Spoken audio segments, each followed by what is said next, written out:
Thank you so much for this wonderful introduction to all of our panelists, and thank you for giving the honor to lead this panel today and these discussions with an award-winning panel of scholars and journalists on a very, very timely and relevant and interesting topic to explore today. So we're going to start this panel today with giving our panelists a couple of minutes to just kind of share with us their reflection on the impact of Ukraine war in their areas of expertise and work.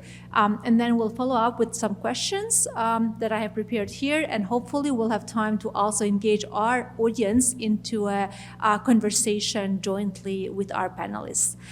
So we'll start with the first of our Tetyana. We already have introduced and kind of already hit it up, and we are on the first name basis here in this panel, so we'll go with that. So Tetyana will start us off and give us a bit of a perspective on her, from her point of view. Thank you so much for inviting me, and thank you so much for bringing Ukrainian question for this festival. Thank you so much for bringing Ukrainian question for this festival, and thank you so much for inviting me. And I should confess that in a way I feel imposter syndrome, because the best speaker in this panel should be Victoria Amelina, who was a wonderful person, first of all, writer, poet, novelist, journalist, war crime investigator, and unfortunately she died July 1st, 2023, and she was going to come to Harriman Institute at Columbia to work on her book, so she would be a perfect speaker for this event. And unfortunately, she is not here with us. And when we are talking about cost of war, it's exactly that cost of war, that Ukraine is losing the most talented, passionate, dedicated people devoted to Ukraine and to literature. Victoria Amelina did a lot of effort to recognize body of another wonderful writer, Volodymyr Vakulenko. Generation of Ukrainian children grew up with his wonderful books for children. And when we are talking about the cost of war, we are talking about children, and Ukrainian children occasionally dying, Ukrainian children kidnapped, Ukrainian children deprived from proper schooling. And this is the cost of war, because it's impossible to study and to gain knowledge for the future, because all schooling system from kindergartens to universities became well-being facilitators and therapeutic venues where people just try to get into comfort, and we cannot talk about quality of education. So this cost of war is the future generations, not mention how many people will not be born, because men are dying, women are dying, and all impact on families. But also, when we are talking about cost of war, I would admit that, and literature, because I am a scholar of literature, I should admit that for 30 years, Ukrainian literature was blooming and embracing all possible genres and styles. And when we are talking about Ukrainian literature, suddenly after 1991, it received this impact of developing. As a scholar, I was tailored by ideas of Chakravorty, Spivak, and Homi Bhabha. And when I was introduced to the seminal edited volume Nation and Narration by Homi Bhabha, I realized that it's exactly Ukrainian case, because Ukrainian literature could develop fully only in independent Ukraine. And it was multiplicity of writers and topics and themes and styles. But what we see now, writers cannot not write about the war. All writers are writing about the war in one way or in another way. War is a major topic, and it's natural because people need to narrate their trauma, their experience. They need to speak out loud through text, talking about the war. On another side, the cost of war, that I'm afraid that Ukrainian writers are losing Ukrainian readership. I'm analyzing cultural fields of media production, and I noticed that most book reviews, literature blogs, where people are sharing their reading experience currently, and there are amount of them because people are reading, people are looking for some comforts of reading, and they read in Ukrainian, but they don't read Ukrainian contemporary literature, because to read about the war, it means to re-traumatize themselves and to have this experience of war again. And I'm asking the question, whom our writers are right, because they are losing their audience. Their audience don't read about the war. Audience lives in the war.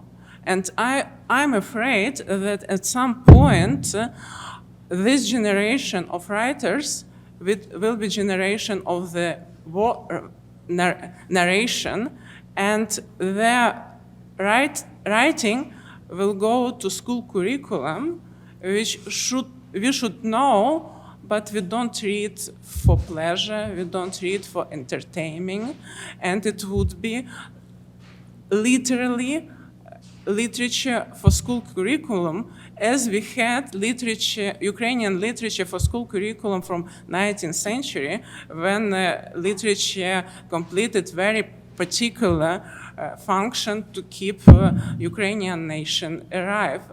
And this is, when we are talking about cost of war for Ukrainian literature, this is the cost of war. And because we don't have any instruments to change literary process, because writers need to write, and writers write what is inside of them. And even the most joyful, ironic writers, they dedicated to the war. They go as volunteers, they collect money, they are doing reportages, they are in the war. Even if 5 years ago they criticized everything related to the realism in literature, now they're realistic writers. And this is impact on Ukrainian literature, and this is the cost of war. Besides of destroyed schools, besides of destroyed universities, besides of moving away generation of people who lived in their territories and whispering away population from territories. The cost of war, we will see the result in decades, and we will live in this war by decades, and we will read, if we will read about this war by decades, as it was with the lost generation, as it was with generation after Second World War. And right now, I don't see any recipe how it's possible to change the situation. I'm writer of analytics, and I analyze the situation. And what I see when we are talking about intersection of literature and cost of war, I see a huge impact on the future of Ukrainian literature, Ukrainian culture, besides of population of Ukraine, which is humanitarian aspect I don't raise right now. Thank you. Thank you very much, Tetyana, for this very sobering reflection on the impact of war that has on literature and the role of literature in society more broadly, but also how it might change audiences' appetite for what's to come in terms of the themes and topics that might be then examined in literature. We'll come back to this topic, very fascinated in a bit, but right now I would like to give the word to Oksana to bring us another perspective, rather than from a literary critic, from a writer and author, in terms of her views about how this war is changing what she does and her colleagues do. Well, actually, a lot of what Tetyana was saying very much resonates with me, all of it actually, and in particular, the name with which Tetyana started her speech, Victoria Amelina, who was my personal friend and who died because of the shelling of the city where she was at the moment in Ukraine. So, and the other thing that I would like to add would be that the war that we are talking about is only one phase of the war. This war has been going on for about 300 years, and I believe the audience here knows the names under which this war appears in textbooks and, you know, in writings and so on and so forth, and that name is actually colonialism. So since times way before this century, this has been the fate of Ukraine. So there would be periods of a kind of a more like a Cold War, so to say, and then there would be periods of actual military conflict. And there would also be persecutions and political killings and genocides and so on and so forth. So basically, this is one of the reasons why Ukrainian people right now are so united, and they just do not want to give in, though I believe the world expected us to give in. I remember there were conversations about it. People would be saying something like, well, when Kyiv falls, but then other people would stand up and say, no, Kyiv will never fall. And that's so far what has been happening. So, and it also, you know, if we look at this war, you know, also as the continuation of this very old story, we can see a lot of things that have been kind of silenced and were not really spoken openly about, or if they were, the world was not ready to hear it. So, for example, you know, Victoria Amelina, whom we both mentioned, she was accused of being cruel Ukrainian writer once by a famous journalist because Victoria was advocating for, you know, basically the stoppage of this narrative of peace. Why don't you just make peace with your aggressor and everybody will be much better off? And she was saying that that is not possible because we are actually fighting for justice. And another Ukrainian poet and writer, Serhiy Zhadan, said that there is no peace without justice. And I second that too.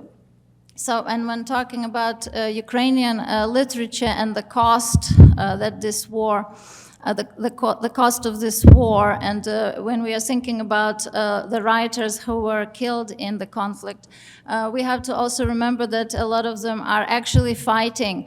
University professors are fighting. A friend of mine from my town, Uzhhorod, he's a professor of tourism studies, and he actually lectures from the trenches. So he became known as the professor who lectures from the trenches.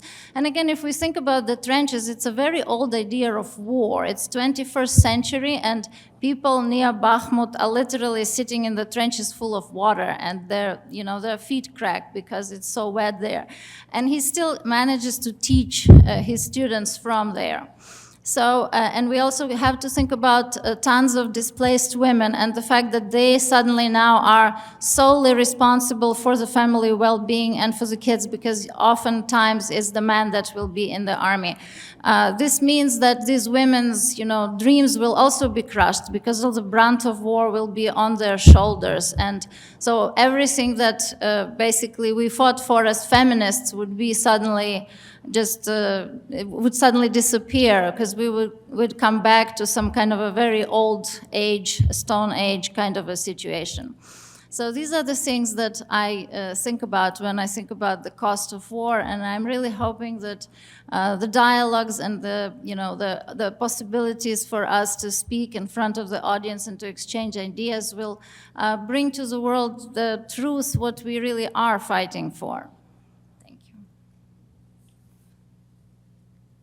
Thank you very much, Oksana, for this overview again about the huge impact that this war has had on and how it has changed maybe the role of writers in society in Ukraine in terms of exchanging pens for the trenches, etc. We'll come back hopefully to this again.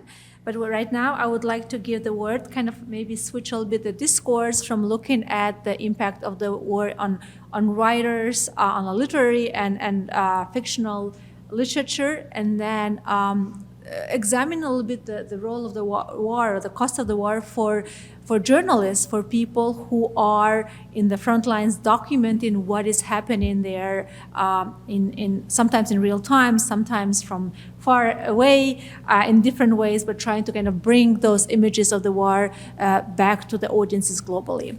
So with that, I would give the word to Anjan to take us to his perspective on this. Thank you, Lindita, and thank you, Tetyana and Oksana, for those illuminating comments, and to the University of Houston and GLF for having us. It's really a pleasure and honor to be here.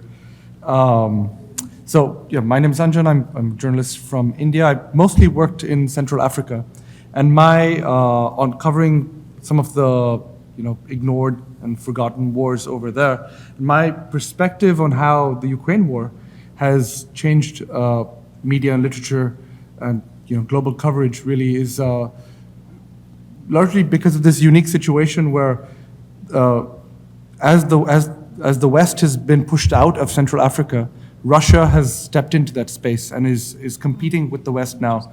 Oksana mentioned colonialism. There's a new kind of new colonial battle going on around the world, but especially in Africa and the Central African Republic, and where when Ukraine celebrated its first anniversary of the war earlier this year, the Central African Republic, the last country I covered about which my recent book is based on, celebrated its 10th year. And for the last 5 or 6 years of the war in the Central African Republic, Russia's notorious Wagner Group has been very active there. And Russian presence in the Central African Republic has actually enabled Russia to conduct its war in Ukraine, to circumvent Western sanctions. And it does this by sending the Wagner Group out, the Wagner Group's notorious mercenary group founded by Prigozhin, who was killed earlier this year, or a couple of months ago, I think, or more recently even. And there was a leaked US diplomatic cable this year that pointed out that the Wagner Group, just in the Central African Republic, was likely making hundreds of millions of dollars in profits from controlling and operating mines. And that money was being sent back to Russia for recruitment, to buy weapons, and perpetuating the war in Ukraine. And while, the war in, say, the Congo, where 4, 5, 6 million people have been killed, or the Central African Republic, where hundreds of thousands of people have been killed, rarely receives global media attention. One of the effects of the Ukraine war has been to illuminate these places around the world where Russia is engaged in this neo-colonial battle. And suddenly I was getting calls from newspapers and magazines, asking, who is Wagner? What are they doing in Africa? How much money are they making? Who's their head? Have there been sanctions? Does anybody know who these people are? Suddenly there was renewed interest in what Wagner was doing around the world. I might say part of this disparity in media coverage is because we rely at a global level on Western news media to cover the world. And the West has decided that the Ukraine war, rightly so, is one of the major, most important events in the world today and needs to be covered. It hasn't decided that for Central African wars in Congo or the Central African Republic.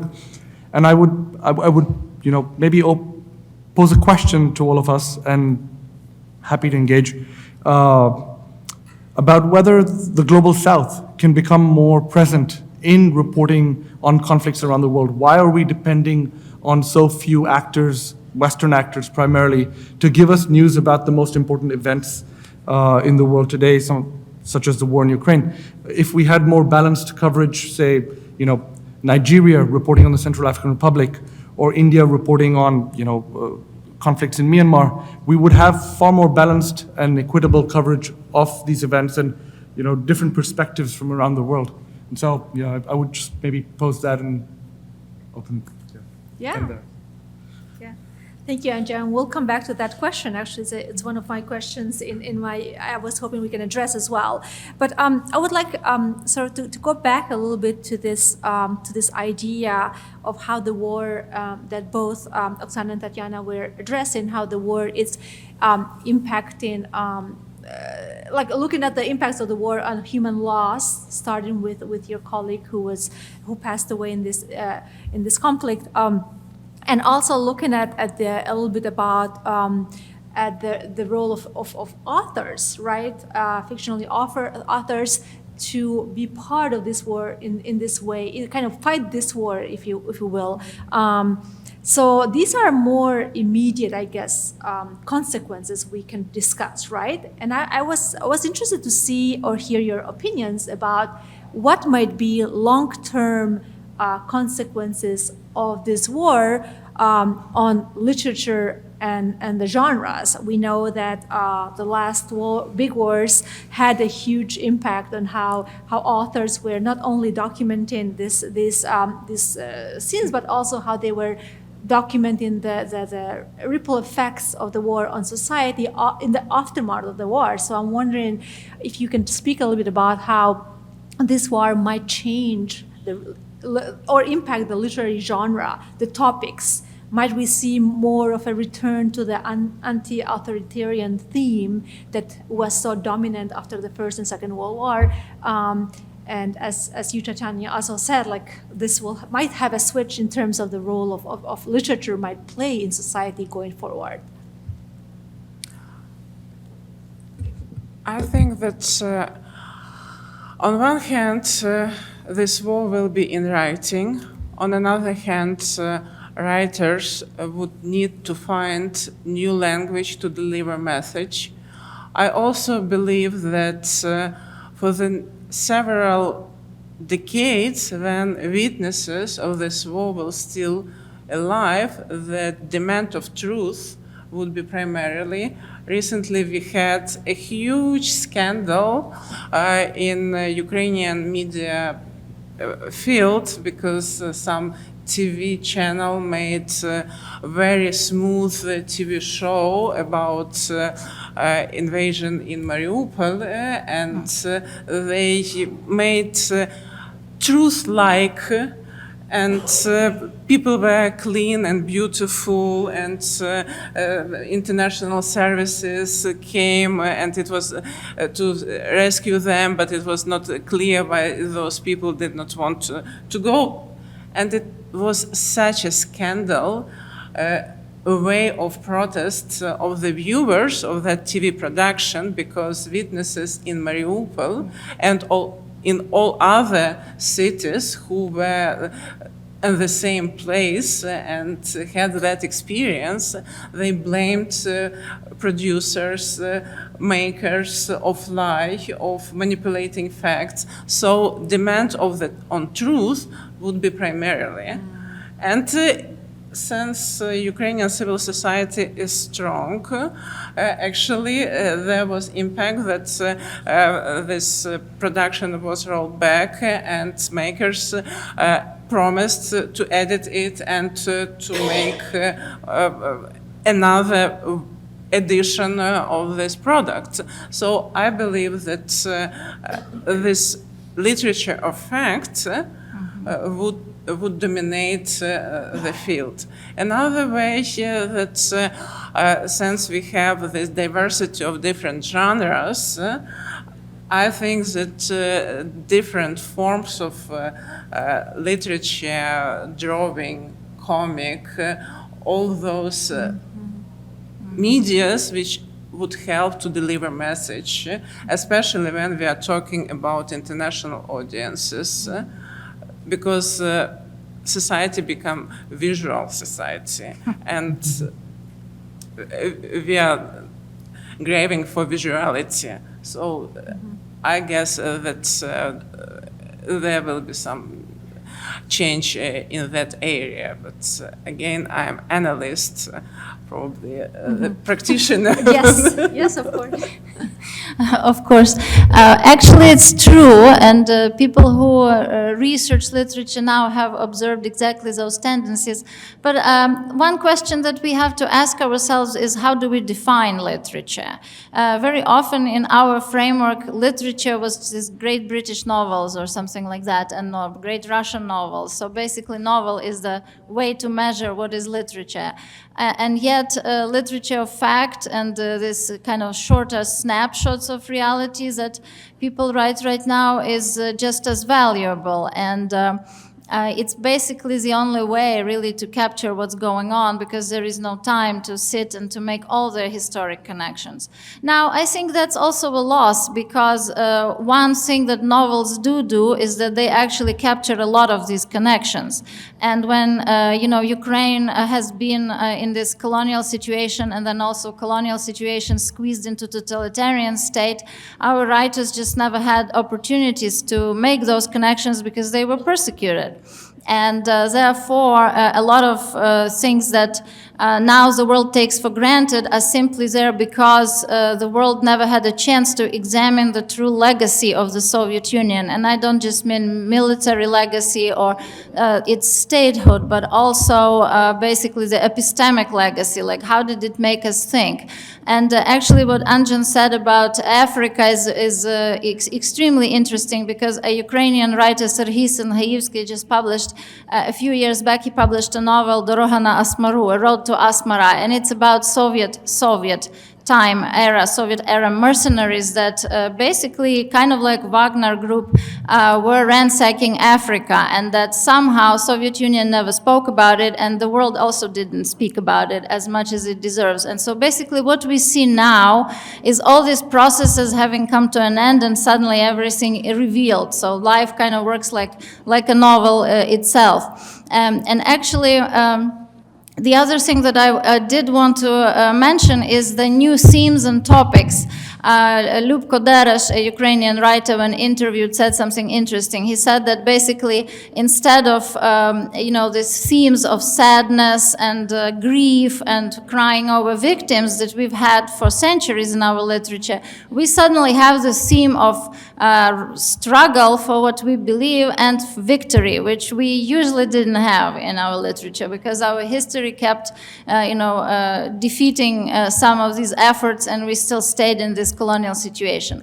And then the other thing is the visual images, which again, lots of people are noticing, and lots of these images became symbols of war. For example, if a building is destroyed, but some parts of it remain, and maybe it's something super fragile suddenly, like a jar for water or something, and then people come and photograph it, and it becomes kind of a celebrity, an artifact, or a celebrity of sorts. So yes, I also believe that we will be, at least for a while, staying within the literature of fact, that it's a very important literature that finally, it validates this literature, because that wasn't always so. In 2014, when Russia invaded Ukraine in the east, the prose that was written by veterans or people who were in the military was at first not really taken quite seriously by the literary community, because they were saying, oh, it's just like short snapshots, but not really, deeper work. But nowadays, all Ukrainian literature is basically war literature. Thank you very much for that insight. I appreciate it. I want to just come back to this concept that Tetyana mentioned, the demand for truth. there's been a lot of talk about the role of Russia specifically in this misinformation campaigns all over the world, including here at home for us in the United States during the last elections. And it's very right now, there's a lot of talk about how they're using the same playbook, if you will, to spread misinformation about the war in Ukraine, externally and internally. And so now, and a lot of other people have made this comment, how modern wars are actually all informational wars rather than warfare. Like that's where the biggest, for this image, right? And this question, I guess it's posed to Anjan as well, in terms of how do you see this informational warfare playing out between Ukraine and Russia, and to what extent this drive for misinformation has actually had any impact on how, I guess, how we perceive the events internally, but also externally. Sure, yes. So information is powerful in wars because there's such a lack of information, right? So obtaining information, access to information is so complicated purely because of the security risk, the challenge of getting into a place, physically being present, collecting that information. And that is the fundamental role of the journalist, to bear witness. You know, just by bearing witness in these situations of conflict, whether it's in, you know, faraway war or even in a home in Houston, where there's domestic violence or, like, you know, conflict over there, if a perpetrator feels they're not being watched, then they feel permission to, you know, make their violence more extreme. And that's what a journalist does. Just by showing up, you know, physically getting to a place, they can make a perpetrator feel like they're being watched without any weapons, without, you know, any ability to stop the violence necessarily. Just by their presence alone is a powerful thing. And I guess this lack of information, I think, in modern wars, the wars that I've reported on, I might share a small story in the Central African Republic when I was reporting there. I was in the west of the country, and I showed up in a town called Bor, and there was a priest from the border with Ukraine, actually. He was a Polish priest, but he was from the border with Ukraine, and he was the abbot in this town. And when I showed up at his cathedral, he said, well, you know, in this town, 100 kilometers to the north, the rebels have attacked a church, and they stole the door for the wood. And so the priest is now sleeping in the open, the altar is now in the open, and this priest is now vulnerable. And so he said, I need to go there to show that this priest is being supported and has support so that, you know, the rebels don't just do whatever they want with him. And so he said, I've built a new door, and I'm going to the church, and I'm going to fix this new door in the church, and I'm going to travel 100 kilometers across this very dangerous territory to go and fix this door. So I asked if I could join him, and so we went along the way. And all along, we had to drive through rebel territory. All the radio antenna had been destroyed. There was no way to get information out of those places. So we would stop at these villages and these towns, and as soon as we drove up, the village would have been empty because they would have heard our car and they would have not known who we were, and so they would have gone and hidden.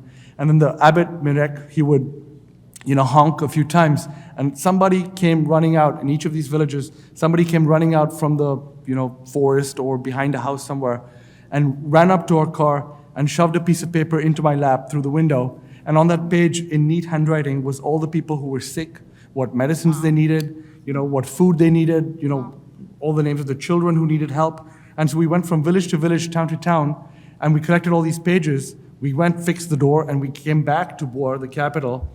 And there, Mirek gave all these pages to the NGOs, the non-governmental organizations and nonprofits, and he gave them all these pages and said, this is where help is needed.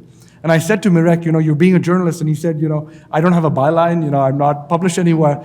I said, you're doing the work. This is how journalism, I think it's important to think of journalism in this way. It comes about not from a need to publish somewhere or from some abstract getting the information out. It comes from a real public necessity. This is how journalism was born. This is how the profession was created, why it's important.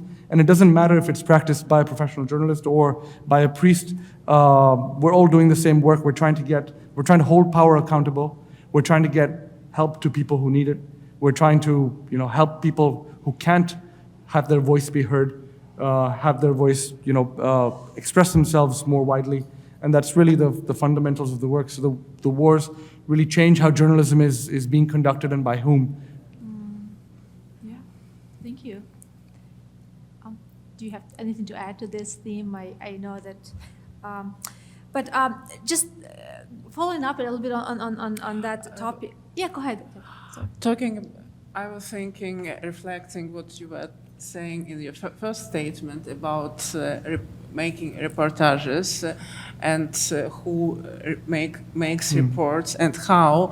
I was thinking that it's not only the Western issue about Africa, it's in general people don't know each other's areas and they cannot make decent work, or they are not invited to make decent work, because for years Ukraine was seen through the lenses of people who did not know Ukrainian language but knew Russian language. When the war started, people were looking information. They did not trust Western media.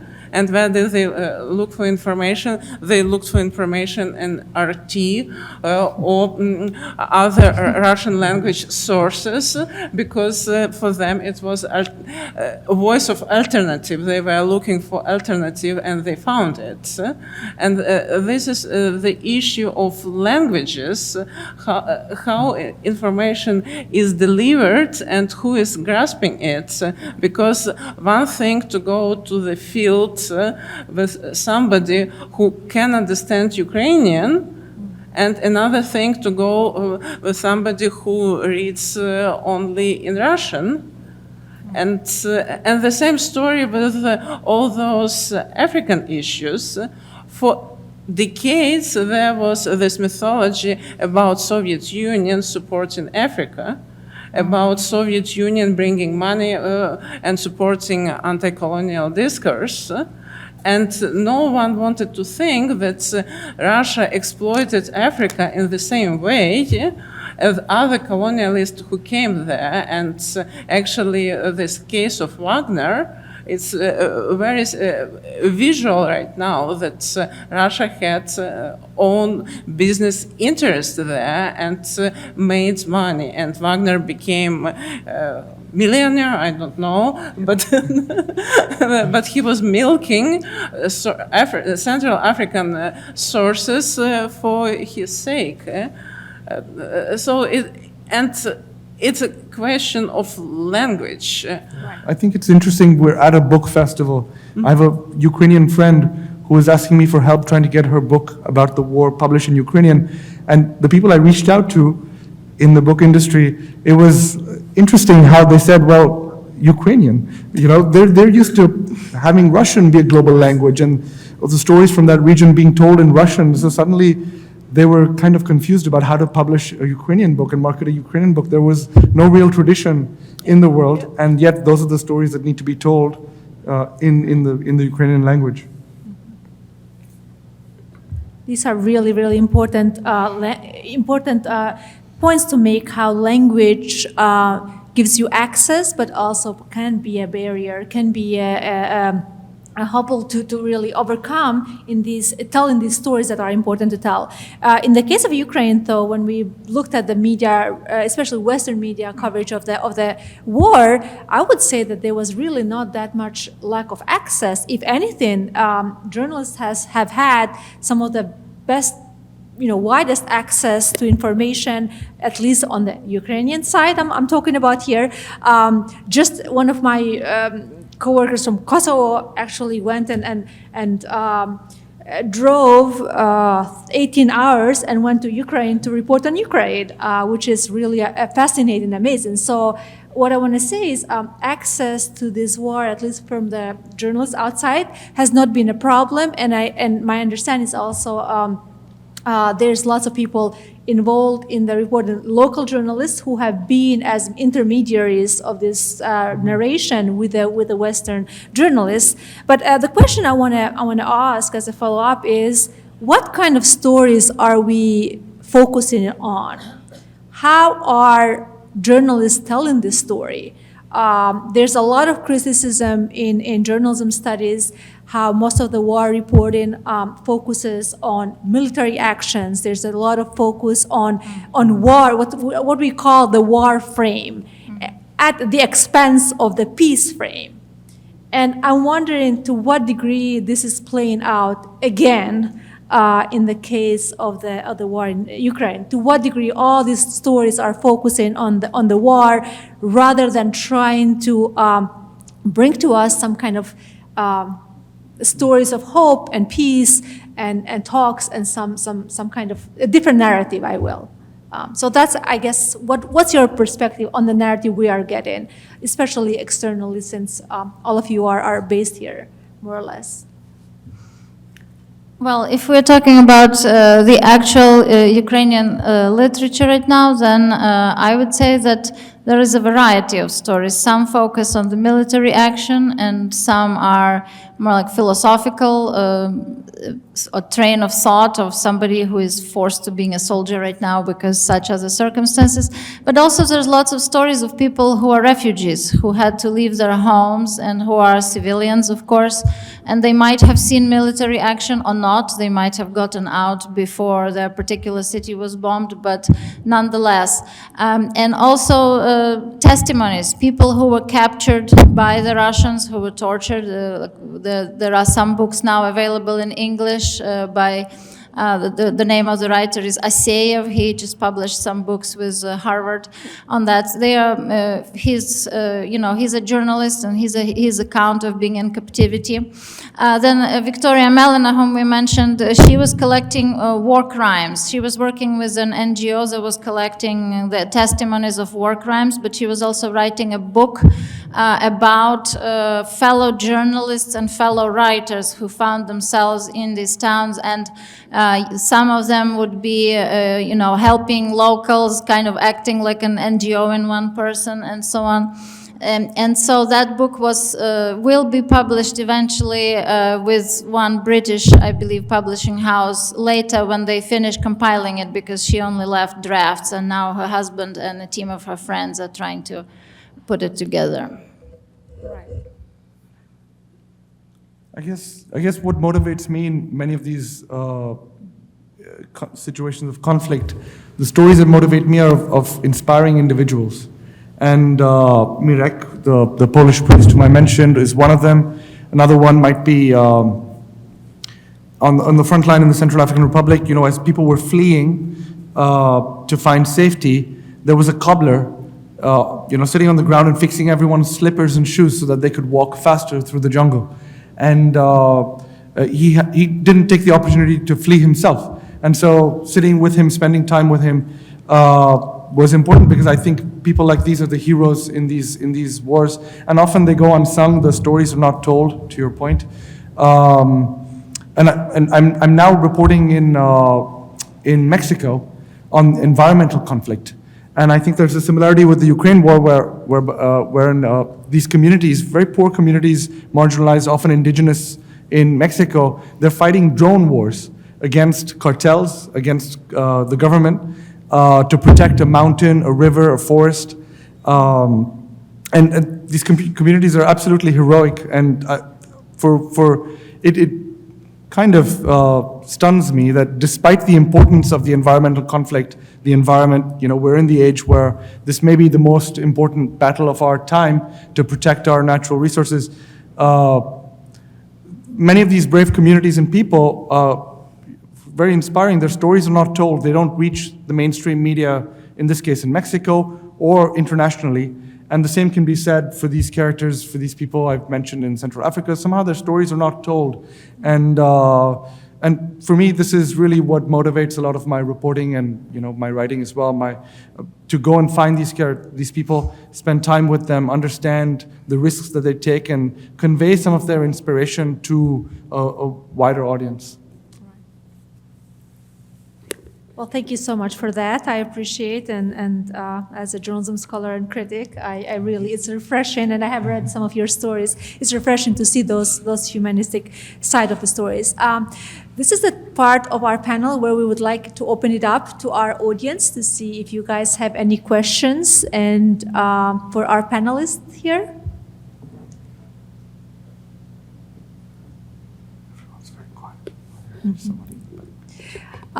There's a question over there in the back. Hi, this is a... We can hear you. We hear you. Yeah, we hear you. Yeah. This is a question for Anjan. Who have been some of the writers and journalists who have inspired you to do the work that you do? That's very sweet, Chitra, to ask the question. I guess the two, when I was starting out, the two emblematic figures for me were V.S. Naipaul and Ryszard Kapuscinski. I think I was interested in them both because they both reported on the world, and they both came from a global South perspective. They didn't come necessarily, even though, to different degrees, they worked with the global North. Naipaul lived in London, but they came from cultures and perspective of looking at the world, but from not necessarily from the center as we might define it. So I found their work really influential and important, and sort of shaped how I think of myself. Even my first book, for example, is Stringer. It's called Stringer. It's from the perspective of someone working in journalism, but at the bottom rung of the journalism, of the news production machine. And so I think these alternative perspectives, not necessarily from, the famous global foreign correspondent, but from someone working on the margins, can be really illuminating, and that I took a lot of inspiration from their work. There's a question here and then one in the back. Can I talk loud? Yes, please. This is a literary festival, so in keeping up with the tradition of literary festival, instead of talking the politics or the post-war, it should have been about what is happening in the literary field in Ukraine because of among writers, poets, and common people. I can take that. One of the reasons we program across the spectrum is because we feel literature is not just about, as they said, the great novel.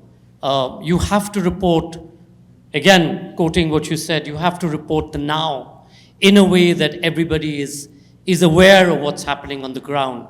So whether tomorrow you'll see there'll be a session by Priyambadanda Trajan on the black holes and particle physics and the James Webb discoveries. All of this is immediate, it's today. But it's also future thinking. If we don't hear about what happens around us, how will we be informed? How will we look to the future without learning from the past and the present? So it's not so much for them to answer this question because we've programmed this, but we program it because we look at literature as a much larger perspective than just from a literary novel or a poem. There's a question in the back there. One second. Just 1 second. Just want to add that Svetlana Alexievich, who won the Nobel Prize for Literature, wrote nonfiction. Thank you for recognizing her. Hi, thank you to all of our panelists for coming today and speaking with the students as well. This question is for Tetyana and Oksana. So I know that a lot of other Slavic states are taking in Ukrainian refugees. Are they doing anything in specific to support the Ukrainian literature, or is there something else that you wish that they would be doing? Actually, it's a great support from all neighboring countries because the first wave of refugees came to their borders, and some stay, some moved, but many countries arranged stipendium, different fellowship, writing in residence. I know that a lot of theaters hosted theater writers and actually hired them to write some pieces and staged them. And now on European theater stages, you can see a lot of Ukrainian writers' production, and it's about the war and about their experience of war. So yes, it's not only humanitarian aid for people in general, but writers received any possible help. Yes, and especially Poland has been active. Poland really revealed itself like a very, very good neighbor, excellent. And lots of my writers' friends are right now there on different residencies and fellowships. And if it was not for Poland, that probably would not have been possible. Germany also, and the third country that hosts a lot of our writers now is Lithuania, where we also stay in many residencies.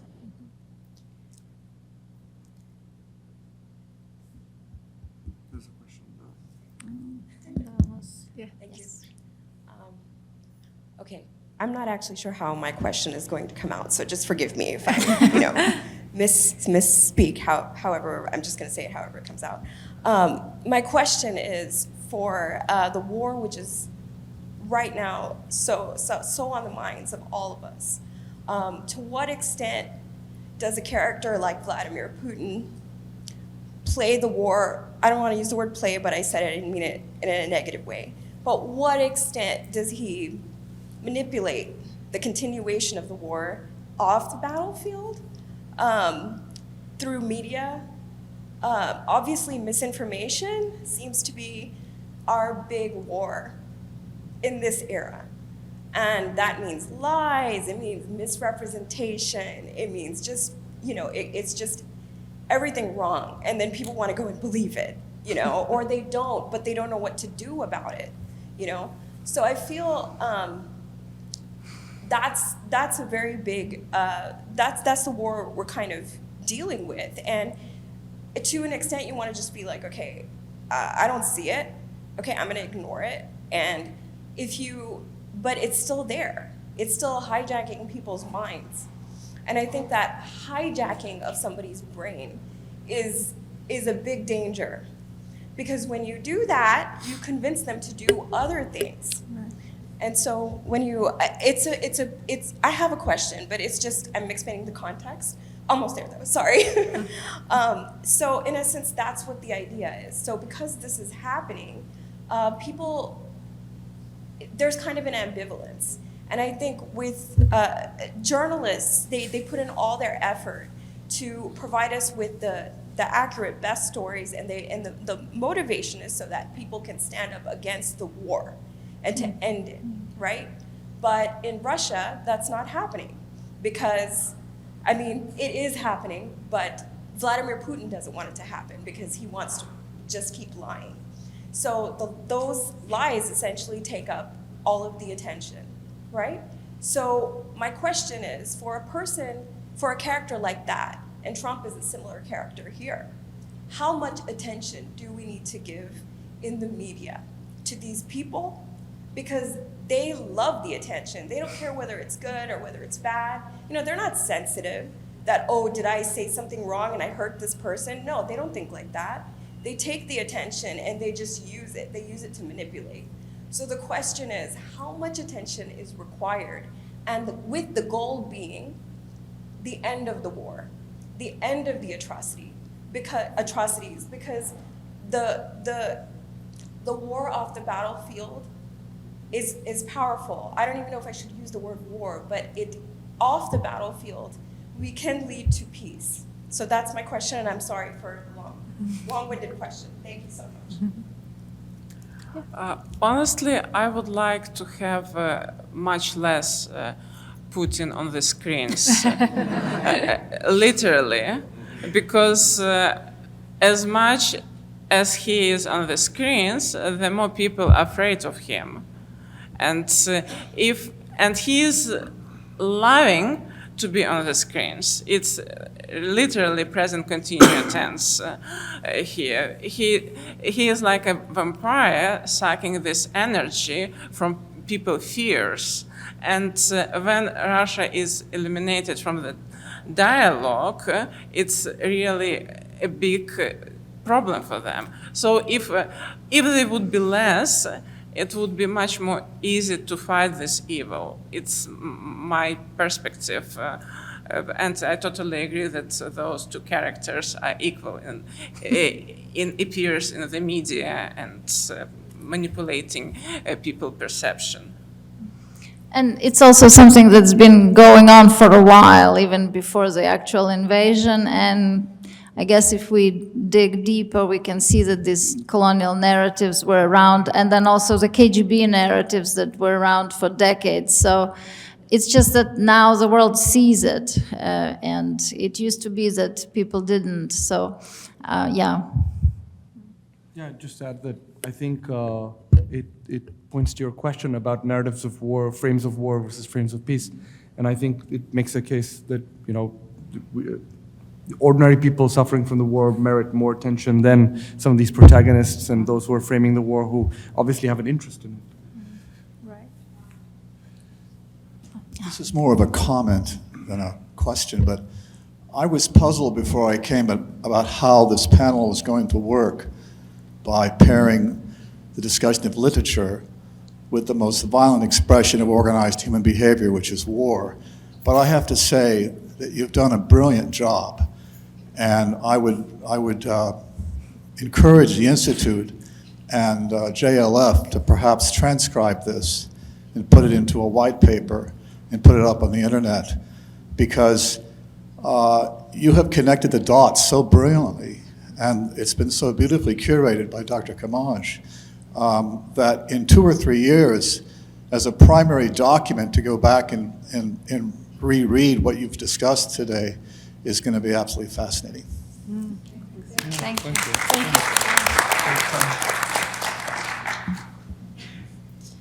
Well, I'm going to just ask the organizer, how are we doing on time? We have one more question. Do we have time for one more? Yes. All right. Here. Thank you.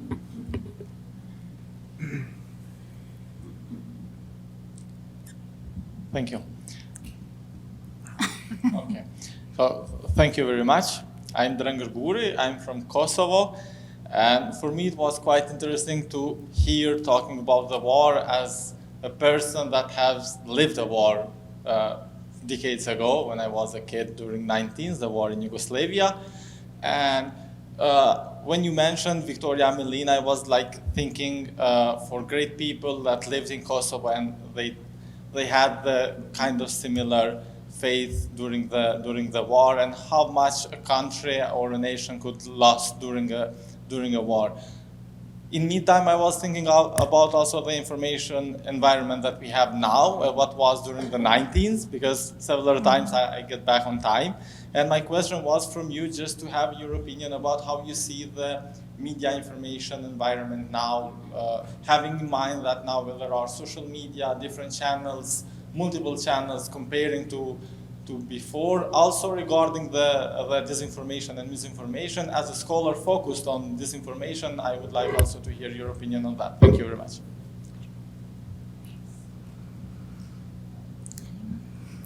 And Tetyana. Yeah. Actually, I think that in terms of media coverage, obviously, Ukrainian war has much more coverage than Kosovo war. And Ukraine received much more voice than Kosovo. In that time, I remember that I was traveling through Balkans, not in 90s, but 2005 and 2006, and I was listening to people and trying to figure out major narratives, and obviously Serbian narrative was dominated, and we needed to make an effort to go to Kosovo to talk to people, because neighboring countries did not provide with some details. Here now, with all this media, we have opportunity, and I believe that Ukrainian case should not be separated from all other atrocities, and I believe that situation in Ukraine should be broadening into the comparative studies, and not only in the context of European or Eastern European or post-communist wars. I really appreciate presence of African voices, and I have a student from Rwanda, and he takes my class on Ukrainian culture today, and all his reflective papers are reflecting on comparison, and it's really very important. And talking about reconfiguration of this major Western colonial imperial narrative, the best thing we can do is to show polyphony of those voices, and we should stop talking about, with cliches, Global South. Global South is not homogeneous. There are different voices. We should stop talking about Slavic people. Slavic people are different. We should stop talking about Latinx, because as my student from Venezuela said, we are not the same as Mexican students, and we need to have our voices. So if we are talking about diversity, we should make polyphony of those voices, and to bring different cases and to make study of war comparative studies, not separated cases, sorry, tautology. Thank you.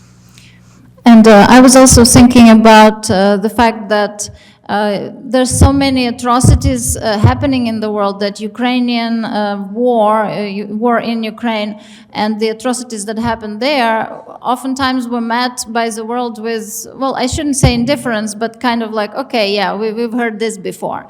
But then when we started talking about how Russians attack our culture, then it suddenly was a wake-up call to some extent, because again, Russian nation was associated with great culture, and people used to say that, you know, Pushkin and Putin are two different people. Pushkin is the Russian poet from 19th century who's kind of a symbol of Russian literature, and actually a friend of mine, he's a painter, he lives in Uzhhorod, my town. He was the one who coined the term Pushkinists when social media started banning if we ever use the word Russian in some bad context. It's like we are blaming Russians for the war, social media bans you. And then he coined the term Pushkinist, and that kind of went, that was okay. So that's, as to social media is its own world, of course, and there's stuff going on that we would need another panel on, I'm afraid. I might just add that I think journalism has for a long time been extremely competitive, and an encouraging trend that I've seen more recently is that there's more collaboration.